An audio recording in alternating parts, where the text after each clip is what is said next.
y ahora entonces comenzamos el ciclo que arranca en 1830 con la Venezuela ya totalmente independiente de España y ahora nueva República de Venezuela, separada de la República de Colombia y que además tienen José Antonio Páez a su principal referente. Aquí sin duda alguna, Gustavo, arranca un ciclo histórico de Venezuela.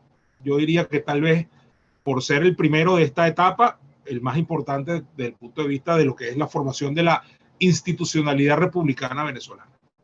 Así es. Entonces, fíjate, Páez y todos los héroes de la independencia que lo rodean, bueno, las estructuras, vamos a decir, administrativas todavía seguían siendo las de la monarquía, ¿no? Porque, bueno, hay quienes dicen que no fue una lucha por la independencia, sino que fue una guerra civil por el poder en Venezuela, ¿no? Bueno, pero las estructuras político-administrativas de alguna manera seguían siendo las de esa visión centralista de la monarquía que manejaba todo desde otro lugar, y se empiezan a crear todos esos personajes que rodean a Páez y muchos que estuvieron fuera de Venezuela durante la Guerra de la Independencia, que se dedicaron a estudiar, a analizar el país, a plantear propuestas, empiezan a generar un nuevo esquema de sistema político en Venezuela, que sin duda está marcado esencialmente por la personalidad, con el prestigio que tenía Páez como héroe de la independencia, pero que se empiezan a formar esas nuevas estructuras políticas de cómo manejar el país, de cómo manejar sus recursos, de quienes tenían ciertos privilegios o derechos para pues, gobernar en diferentes regiones, y se empiezan a dar esas diferencias internas, ¿no? Ahí recordemos que todo lo que sucedió durante el gobierno de Vargas y cómo eran otras ideas encabezadas por Carujo. Algunos dicen que por Miranda también, perdón, por Miranda no, por Mariño también, de cómo dicen, no, aquí este gobierno, este régimen, de alguna manera lo tienen que manejar los militares, los que dimos la cara, los que estamos allá, no los que se fueron a estudiar, ¿no? Y entonces ahí entra nuevamente ese debate entre civilismo y militarismo, que va en el avance del proceso, cuando se conforman esos dos movimientos políticos, que son los liberales y los conservadores. Tú acabas de nombrar un personaje que yo nunca he entendido por qué no fue presidente de la República, habiendo tenido los galones que tenía, ¿no? Primero, un reconocidísimo héroe de nuestra independencia, llamado a sí mismo y llamado por otros libertador de Oriente en la campaña de 1813. Luego de ello, sin duda alguna, jefe del Estado Mayor en la batalla de Carabobo, la batalla que selló la independencia de Venezuela. Y después de eso, bueno, un hombre importantísimo en el sitio mismo de Puerto Cabello, jugó un rol importante en la primera fase del sitio, antes de que Páez acometiera la acción final. Después se quedó en Venezuela, formó parte de ese establishment que quedó aquí, y a pesar de que no está claro lo de su participación en la jugada de Carujo en 1836 para deponer a Vargas, lo que sí está claro es que él se opuso formalmente y frontalmente a la candidatura de Vargas en 1835. Por eso todo el mundo lo volteó a mirar a él como la mano que estaba detrás de Carujo. Ahora, la pregunta es esta. Esa primera parte del ciclo que va de 1830 a 1858, Gustavo, y ya vamos a analizar lo que pasa hoy con los Monagas, que forman parte de ese ciclo. A pesar de que hay una crisis ahí entre Páez y los Monagas también son héroes de la independencia, por eso habría que meterlos en este ciclo. Digamos que son como que la oposición a Páez. Pero Páez, la otra pata que se alterna con el gobierno con Páez, es Sublet. Ahora, ¿por qué no termina siendo Mariño? No estaba Mariño llamado a ser más naturalmente esa otra persona que se alternara con Páez en el poder. ¿Por qué Mariño no da ese paso definitivo y ocupa su puesto? Y más bien vemos a Sublet como siendo esa persona que termina alternándose con Páez. ¿Cómo ves tú eso? Tú que has estudiado a Mariño. Bueno, uno de los temas que plantea Caracciolo Parra Pérez en su obra sobre Mariño es que él tuvo periodos enfermos que le impedían actuar, inclusive durante la Guerra de la Independencia, él estuvo en ciertos periodos sin batallar, porque parece que lo aquejaba era una artritis tremenda. No hay constancias médicas de eso, pero es la referencia que existe. Y de alguna manera eso lo separa de muchas actuaciones militares y políticas en las que está involucrado. Sin embargo, durante todo ese periodo, después de 1830, él actuó bastante en los procesos políticos y además también porque podía ser justamente el rival el rival incómodo, ¿no? de Páez en esa etapa que había allí. Para Páez era mucho más cómodo, sin hablar absolutamente mal de Sublet, pero era mucho más manejable, se entendían y Páez sabía que tenía el poder seguro estando Sublet allí, no así Mariño, que era un tipo con luz propia, como el mismo Páez y como Bolívar, ¿no? Muy bien, Eh, muy bien. lo veo por allí. Excelente, Gustavo, excelente. Bueno, ok, entonces estamos ahora, Gustavo, en 1847. Ya se han alternado Páez y Sublet cada uno 2 veces en el poder. Páez primero, viene la crisis de Vargas, que es electo presidente, derrocado, viene Sublet, termina el periodo de Vargas, vuelve Páez a la presidencia de la República y después vuelve Sublet a la presidencia de la República. Sin embargo, en el año 47, de alguna manera, de manera sorpresiva, Monagas, que había sido adversario de Páez, héroe también de la independencia, porque ya aclaramos que este es un ciclo de héroes de la independencia, de héroes sobrevivientes de la independencia. Tenemos en un bando a Páez y a Sublet como grandes representantes del Partido Conservador, y del otro lado, pero también héroes de la independencia, los Monagas, los hermanos Monagas, básicamente José Tadeo como gran figura, pero también su hermano, ¿no?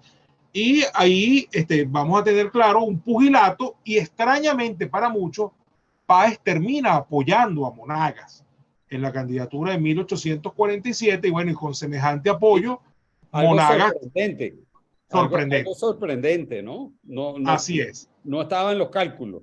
No estaba en los cálculos, y con semejante apoyo, más el que él ya tenía, pues Monagas entró facilito a la presidencia de la República. Yo creo que eso es un periodo al cual vale la pena pasarle revista rápidamente, aunque estamos todavía dentro del primer ciclo de los héroes de la independencia gobernando el país, que lo vamos a llevar a ver hasta 1858. Adelante, Gustavo.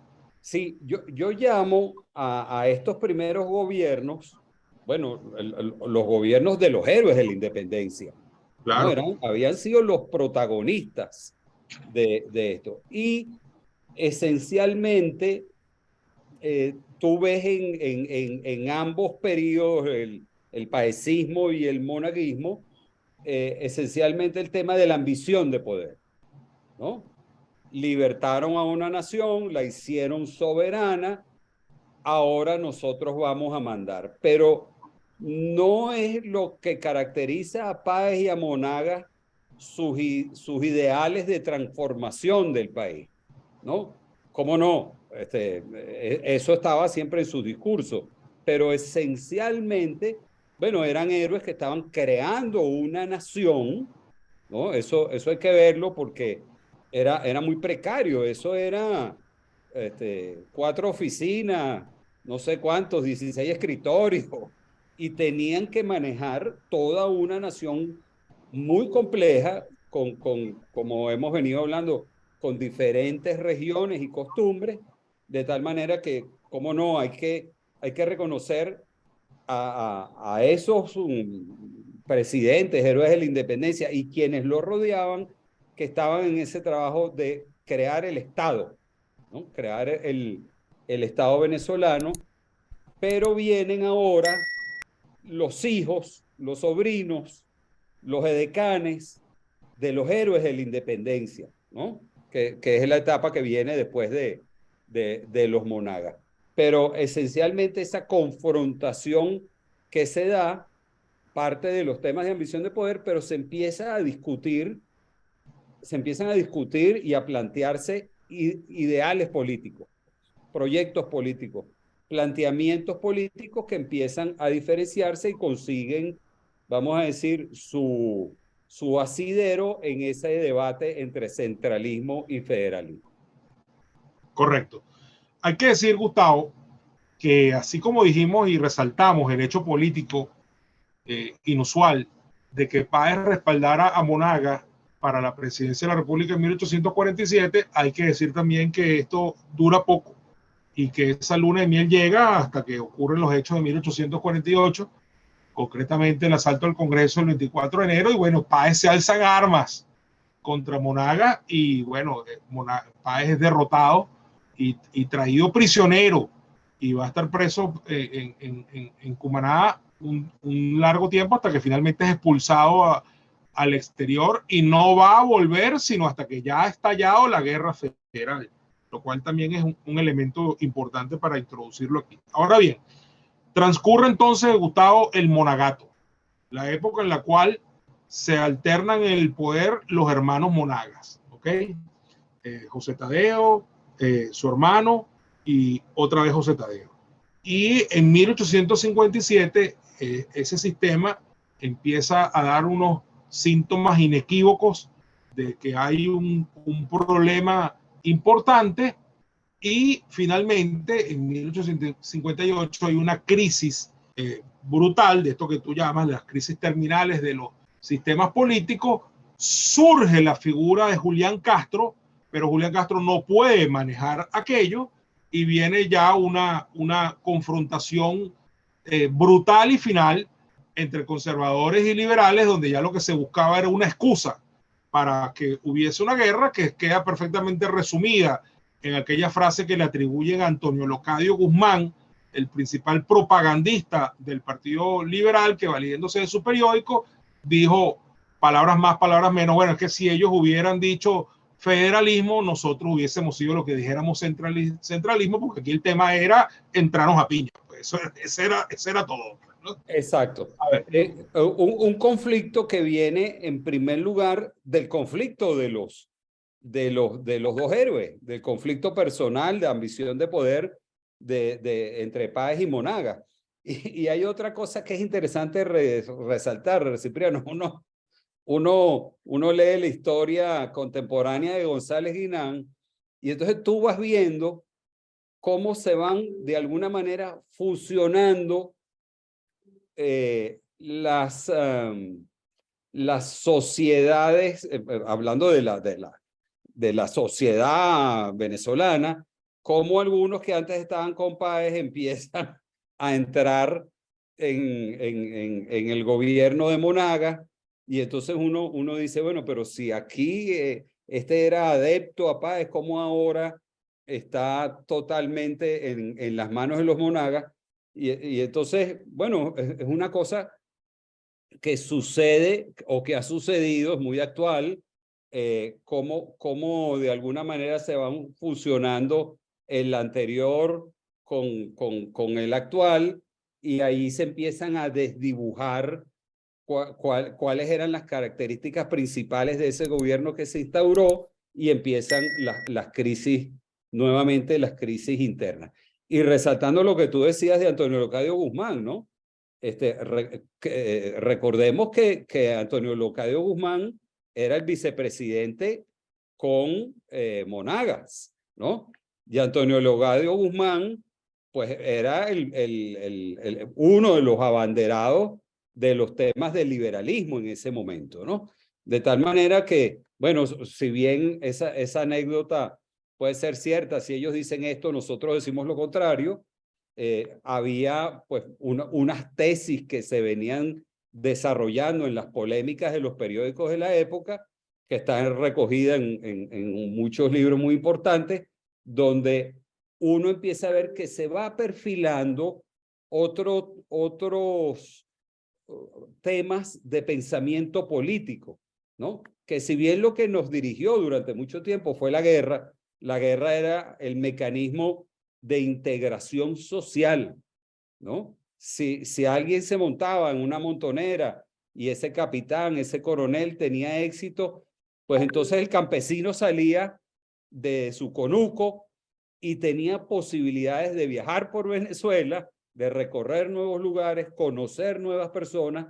Y bueno, ese es un elemento que no podemos olvidar, que de alguna manera fue un mecanismo de integración de esa nación de provincias autónomas que no se conocían unas entre otras, pero es la guerra de la independencia y la que viene ahora de la federación, la que les permite integrarse y conocerse personajes de diferentes regiones. Así es, así es. Bueno, Gustavo, fíjate, entonces llegamos a este punto donde termina el ciclo que va de 1830 a 1858 de manera muy clara. El 10 de febrero de 1859 estalla formalmente la Guerra Federal, la cual se va a extender hasta la firma del Tratado de Coche en 1863. Sin embargo, la Guerra Federal es como una suerte de transición. Y yo diría que no solamente la Guerra Federal, sino incluso el gobierno de Falcón. El gobierno de Falcón, que va después de la Guerra Federal y que se va a extender hasta que lo tumba una revolución llamada la Revolución de los Azules, cuando una mezcla de conservadores y liberales de lo más loca, medio inusual, medio extraña, pero que responde a estas cosas típicas de los venezolanos, se termina juntando lo que podríamos llamar un chiripero de la época, encabezado además por un líder insólito que no es otro que el propio Monagas, con más de 80 años, venido el líder de una revolución, montado en su caballo a los 80 y pico de años, entran a Caracas a tumbar a Falcón en el año 68 y lo hacen, la llamada Revolución de los Azules. Con esto yo diría que termina la transición entre ese ciclo que cerramos en el 58 y el ciclo que va a venir, ¿no?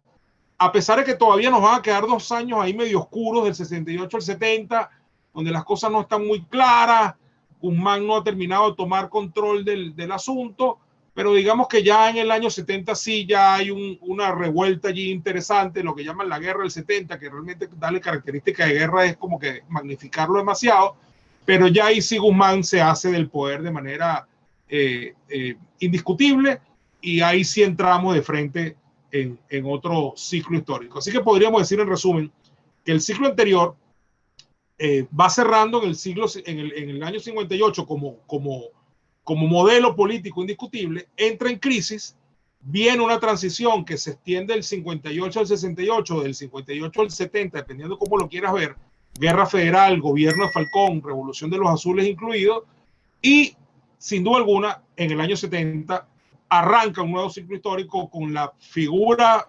omnipotente y todopoderosa de Antonio Guzmán Blanco, que le va a dar vida y sustento al llamado liberalismo amarillo, del cual tú eres más que especialista, incluso por herencia.